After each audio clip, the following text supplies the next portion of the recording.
Doctor نے مریض کا بازو سیدھا کیا اور مایوسی سے سر ہلا دیا۔ بیٹے نے آہستہ آواز میں پوچھا، کیا کوئی چانس نہیں؟ ڈاکٹر نے جواب دیا، سر اب نہیں، ہمیں وینٹیلیٹر بند کرنا ہوگا۔ بیٹے نے سر نیچے کیا اور آہستہ آہستہ چلتا ہوا کمرے سے باہر نکل گیا۔ مریض کی کہانی 1940 میں شروع ہوئی تھی۔ اس کے والد نے جنوبی کوریا کے شہر ٹائگو میں چھوٹی سی کمپنی بنائی۔ کوریائی زبان میں 3 ستاروں کو سام سنگ کہتے ہیں۔ قدیم روایات کے مطابق اکٹھے طلوع ہونے والے 3 ستارے کبھی غروب نہیں ہوتے۔ والد لی بینگ چل نے خوش شگونی کے لیے کمپنی کا نام سام سنگ رکھ دیا۔ یہ لوگ شروع میں فروٹ اور فروزن فش ایکسپورٹ کرتے تھے۔ دوسری جنگ عظیم کے بعد تعمیر نو شروع ہوئی تو سام سنگ خوراک سے کنسٹرکشن انڈسٹری میں آ گئی۔ اس نے دھڑا دھڑ عمارتیں، پل اور سڑکیں بنانا شروع کر دیں۔ لی بینگ چل نے ان ٹھیکوں میں کروڑوں روپے کمائے۔ یہ سمجھدار انسان تھے۔ یہ جانتے تھے کہ انسان کو اپنے سارے انڈے ایک ٹوکری میں نہیں رکھنے چاہیے۔ چنانچہ یہ کنسٹرکشن کے ساتھ ساتھ ٹیکسٹائل، فیشن اور الیکٹرانکس کے کاروبار میں بھی آ گئے۔ گروپ بڑا ہوتا چلا گیا۔ لی کن ہی لی بینگ چل کے تیسرے بیٹے تھے۔ یہ کند ذہن اور لاابالی مزاج کے لڑکے تھے۔ پڑھائی میں دل نہیں لگتا تھا، لیکن والد نے ہر حال میں پڑھانا چاہتے تھے۔ لی کن ہی نے وسیڈا یونیورسٹی سے اکنامکس کی ڈگری لی اور بزنس کی اعلیٰ تعلیم کے لیے جارج واشنگٹن یونیورسٹی امریکہ میں داخلہ لے لیا۔ جارج واشنگٹن کا دور لی کن ہی کی زندگی کا فضول اور ناقابل بیان زمانہ تھا۔ یہ اپنی ڈگری تک مکمل نہ کر سکے۔ والد نے انہیں واپس بلایا اور کنسٹرکشن اور ٹریڈنگ کے کام میں لگا دیا۔ یہ گرتے پڑتے یہ کام کرتے رہے۔ والد ان کی کارکردگی سے مطمئن نہیں تھے۔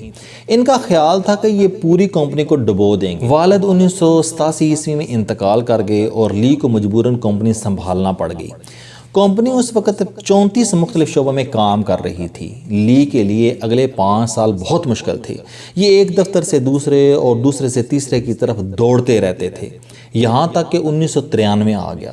لی کو اچانک محسوس ہوا کہ ہم بہت زیادہ مصنوعات بنا رہے ہیں، جس کی وجہ سے ہم کوالٹی میں مار کھا رہے ہیں، جبکہ ہمارے حریف صرف ایک کام کرتے ہیں اور ان کی مصنوعات کی کوالٹی سام سنگ سے بہت بہتر ہے۔ لی کو محسوس ہوا ہم نے اگر اپنے حریفوں کو کوالٹی میں مار نہ دی تو ہم پٹ جائیں گے۔ چنانچہ اس نے ایک دن اپنے تمام ایگزیکٹوز کو جمع کیا اور ان سے کہا کہ ہم آج سے اپنی بیوی اور بچوں کے علاوہ سب کچھ بھول رہے ہیں۔ تم لوگ نقصان کی پرواہ نہ کرو، ہم اگر فٹ پاتھ پر بھی آ جائیں تو بھی کوئی مسئلہ نہیں، آپ بس صرف اور صرف کوالٹی پر توجہ دیں۔ ہماری پروڈکٹس ہر صورت مارکیٹ میں نمبر 1 ہونے چاہیے۔ سام سنگ کے لوگوں کو گارنٹی ہونا چاہیے۔ یہ میجر شفٹنگ تھی۔ کمپنی کی انتظامیہ نے انہیں سمجھانے کی کوشش کی، لیکن وہ ڈٹے رہے۔ وہ ہر قسم کا نقصان برداشت کرنے کے لیے بھی تیار تھے۔ ایگزیکٹو نے ہار مان لی اور تعداد کے بجائے معیار پر چلے گئے۔ شروع کے سال بہت مشکل تھے۔ کمپنی کے گودام کباڑ خانہ بن گئے۔ مارکیٹ میں سام سنگ کا انبار لگ گیا۔ لوگ اس کے سائن بورڈز کے قریب سے بھی نہیں گزرتے تھے۔ ڈسٹریبیوٹرز تک بھاگ گئے، مگر یہ پیچھے نہ ہٹے۔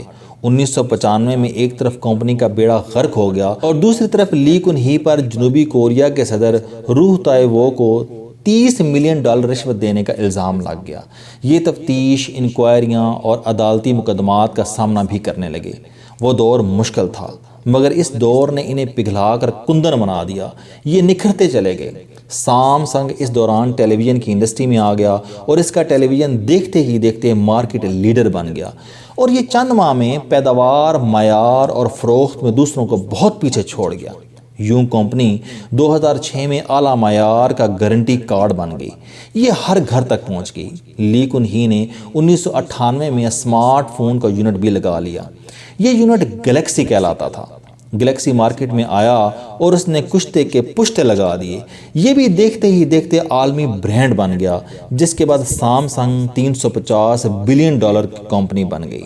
لی کن ہی کو فوربس نے 2014 میں دنیا کے 162 ترین لوگوں کی لسٹ میں بھی شامل کر لیا، اور یہ کوریا کا امیر ترین شخص بھی بن گیا، اور یہ اسٹیٹ سے بھی امیر ہو گیا۔ لی کن ہی کی کامیابی کا پہلا ستون ٹیکنالوجی تھی۔ سام سنگ کا R&D بہت مضبوط ہے۔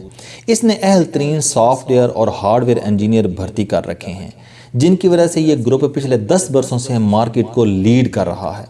دوسرا، یہ گروپ معیار پر کمپرومائز نہیں کرتا۔ آپ ان کی کوئی پروڈکٹ اٹھا کر دیکھ لیں، پیکنگ سے لے کر سائز تک آپ کو اس کا معیار حیران کر دے گا۔ اور تیسرا، لی کن ہی خرید و فروخت کا ایکسپرٹ تھا۔ یہ راستے کی ہر رکاوٹ کو خرید کر یا گرا کر آگے نکل جاتا تھا۔ یہ جنوبی کوریا کے قوانین تک بدل دیتا تھا۔ یہ اپنی مرضی کی حکومتیں بھی لے کر آتا تھا اور اعلیٰ عدالتوں کے جج بھی بدل دیتا تھا۔ چنانچہ یہ اسٹیٹ کے اندر ایک اسٹیٹ بن گیا، اور یہ اسٹیٹ اصل اسٹیٹ سے بڑی اور مضبوط تھی۔ آپ جنوبی کوریا کی تاریخ نکال کر دیکھ لیں، آپ کو ملک کے ہر سیاسی اتار چڑھاؤ کے پیچھے سامسنگ اور لی کن ہی ملے گا۔ یہ درجنوں مرتبہ انکوائریوں، تفتیشوں اور مقدمات کا ہدف بنا۔ اس پر صدور کو رشوت دینے کے الزام بھی لگے اور اسے سیاسی خرید و فروخت کا بیوپاری بھی کہا گیا۔ 2008 میں اس پر ٹیکس چوری کے الزامات ثابت ہو گئے۔ اسے سزا بھی ہوئی، لیکن اس نے عدالت اور حکومت دونوں کو خرید لیا۔ سزا معاف ہو گئی، تاہم اسے انٹرنیشنل اولمپکس کمیٹی کا عہدہ واپس کرنا پڑ گیا۔ یہ پورے کوریا میں بدنام تھا، مگر اسے کوئی ندامت، کوئی پریشانی نہیں تھی۔ یہ میدان میں ڈٹا رہتا تھا۔ یہ خود اپنے منہ سے کہتا تھا کہ آپ اگر دولت سے آسانیاں نہیں خرید سکتے تو پھر آپ کو دولت مند ہونے کا کوئی فائدہ نہیں۔ چنانچہ یہ سامنے موجود ہر شخص کو چند لمحے میں خرید لیتا تھا۔ اس کی یہ عادت اتنی پختہ ہو چکی تھی کہ اس نے آخر میں زندگی کو بھی خریدنے کی کوشش کر دی۔ چیئرمین لی کن ہی کو 2014 میں ہارٹ اٹیک ہوا اور یہ کوما میں چلا گیا۔ اس کی وصیت کے مطابق اسے وینٹیلیٹر پر شفٹ کر دیا گیا اور اس کے لیے نئی ادویات کی ایجاد کا کام شروع کر دیا گیا۔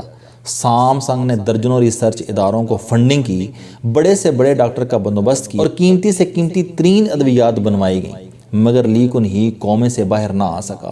اس کے بیٹے لی جائے یونگ نے کمپنی کی انان سنبھال لی۔ یہ اپنے والد کو ایک بار اپنے پاؤں پر کھڑا دیکھنا چاہتا تھا۔ اس کی شدید خواہش تھی کہ یہ ایک بار اپنے منہ سے بولیں، یہ اپنے ہاتھ سے کھائیں اور ایک بار، جی ہاں ایک بار اپنی کھلی آنکھوں سے سامسنگ کی نئی اسکرین دیکھیں۔ لیکن جی یا یونگ کی کوئی کوشش برابر نہ ہو سکی، اور یوں 25 اکتوبر 2020 کی وہ شام آ گئی جب ڈاکٹروں نے مایوسی کا اعلان کر دیا۔ لی کن ہی کومے کے عالم میں انتقال کر گیا اور اس کا جسم ٹھنڈا ہو رہا تھا۔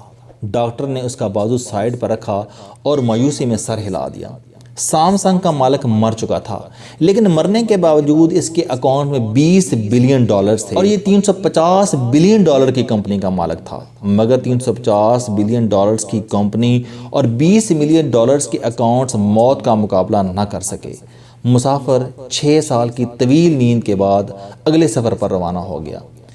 لی کن ہی کی موت نے ایک بار پھر ثابت کر دیا کہ انسان دنیا میں دولت کے ذریعے سب کچھ خرید سکتا ہے، لیکن یہ کتنا ہی بڑا بیوپاری کیوں نہ ہو جائے، یہ ایک بھی اضافی سانس نہیں خرید سکتا، اور اس کے پاس قدرت کے سامنے ہارنے کے سوا کوئی چارہ نہیں ہوتا۔ کہتے ہیں کہ انسان اگر زندگی خرید سکتا تو ہم آج بھی نمرود اور فرعون کے خدائی میں سانس لے رہے ہوتے۔ موت وہ امر ربی ہے جس کے ذریعے اللہ لی کن ہی جیسے لوگوں کو یہ پیغام دیتا ہے کہ جاؤ، تم جتنا بھاگ سکتے ہو بھاگ لو، لیکن تم نے آخر میں میرے پاس ہی آنا ہے۔ میں تمہیں کائنات کے کسی کونے میں چھپنے نہیں دوں گا، اور یہ چھپنے دیتا بھی نہیں۔ تاریخ انسانی خداؤں کا قبرستان ہے۔ آپ کسی دن تاریخ کے قبرستان میں جھانک کر دیکھیں، آپ کو ہر قبر میں کوئی نہ کوئی ایسا شخص لیٹا ملے گا جو خود کو ناگزیر بھی سمجھتا تھا اور ناقابل شکست بھی۔ لیکن پھر کیا ہوا؟ سن کنگ سے لے کر مون کوئن تک دنیا کے ہر ناگزیر کے لیے مٹی آخری لحاظ ثابت ہوئی۔ اللہ کی اس دنیا میں لی کن ہی جیسا شخص بھی 6 سال اسپتال میں بستر پر لیٹ کر آنکھ نہیں کھول پاتا، اور اس سے امیر تیمور اور ہٹلر جیسا شخص بھی خالی ہاتھ واپس جاتا ہے۔ لیکن ہم اس قبرستان میں پوری زندگی میں کی آوازیں لگاتے رہتے ہیں اور ہمیں شرم بھی نہیں آتی۔ بھائی میرے، اپنی اوقات دیکھ کر بولو۔ تم کورونا کا مقابلہ تو کر نہیں سکتے، زندگی اور موت دینے والے کا کیا خاک مقابلہ کرو گے؟ مٹی کی مٹھی ہو، مٹی بن کر رہو، خدا نہ بنو، کیونکہ خدا اپنے سوا کسی کو خدا نہیں رہنے دیتا۔